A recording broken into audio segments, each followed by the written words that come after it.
Assalamu alaikum. Welcome to our English class for class 3. Today we will discuss first lesson unit 1. Unit এখানে হচ্ছে dialogue class 3 এর শিক্ষার্থীবৃন্দ grating instruction and numbers. আমরা এখানে এই অধ্যায়টায় কথোপকথন সম্পর্কে আলোচনা করব। ডায়লগ অর্থই কথোপকথন, আর লিসেন অ্যান্ড সে শুনো এবং বলো। লিসেন অর্থ শোনা, সে অর্থ বলা। এখানে আছে ফাতিহা অ্যান্ড সঞ্জয়, দুজনের মধ্যে কথোপকথন। ফাতিহা অ্যান্ড সঞ্জয়। ফাতিহা বলছে good morning, what's your name? Sanjay good morning, my name Sanjay. Fatiha how are you?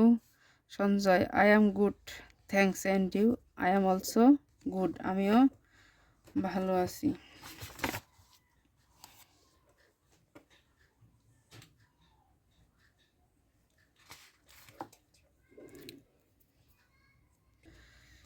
Unit 1 এর আরেকটা গুরুত্বপূর্ণ অধ্যায় আমরা এখানে আলোচনা করব। ইন্ট্রোডিউসিং মাইসেলফ, নিজের সাথে নিজেকে পরিচিত করা, আমার নিজেকে পরিচিত করা। এখানে লেসন 7 এর একটি গল্প। এখানে বলছে কি, হ্যালো আই অ্যাম জেরিন, আমি Jerin. I am 8 years old, আমার বয়স 8 বছর। I am in class 3 at Mohanpur government primary school, Mohanpur সরকারি প্রাথমিক বিদ্যালয়ের একজন শিক্ষার্থী। I live with my family in Mohanpur, আমি আমার পরিবারের সাথে মোহনপুরে বসবাস করছি। Hello I am Jerin, hello তো হে আই অ্যাম জেরিন, আমি Jerin. I am in class 3। তাহলে এখানে যে একদম সুন্দর লিভ অর্থ বাস করা, আয়ের পরে যদি এরকম কমা দেওয়া থাকে তাহলে সেটাকে আমরা এম ধরে নেব। I am in class 3 at Mohanpur government primary school, Mohanpur সরকারি প্রাথমিক বিদ্যালয়ের। এখন 1 নম্বর কোশ্চেন হচ্ছে what is the girl's name? এই প্রশ্নগুলোর অ্যান্সার যদি আমরা খাতায় লিখে দেই তাহলে কিন্তু সুন্দরভাবে প্রশ্ন থেকে আমরা তৃতীয় শ্রেণীর শিক্ষার্থীদের যেহেতু প্রথম অধ্যায় সেটা আমরা এভাবে লিখতে পারি, what's the girl name? What is the girl name? এটার অ্যান্সার এখান থেকে আমরা প্রশ্ন থেকে উঠাবো দ্য গার্লস নেম। পর্যন্ত উঠিয়ে নেই। নাম্বার 1,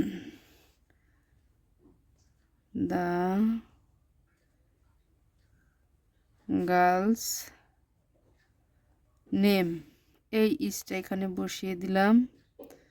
দেওয়ার পরে এই যে এখান থেকে আমরা কি নেব, জেরিন, বালিকার নাম জেরিন, JERIN,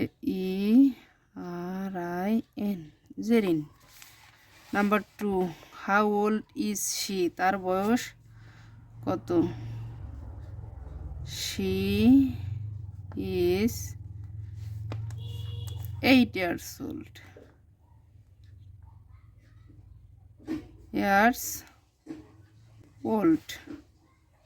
নাম্বার 3 কি বলছে, হোয়ার ডাজ শি লিভ? সে কোথায় বাস করে? একদম শেষের লাইন আই লিভ আছে। আই লিভ কিন্তু সে থাকলেও, প্যাসেজে থাকলেও এখানে প্রশ্নের অ্যান্সার করার সময় দেওয়া যাবে না, শি দিতে হবে। যেহেতু আমাদের প্রশ্নের মধ্যে আছে শি, সেহেতু আমাদের শি দিতে হবে। She LIVES lives in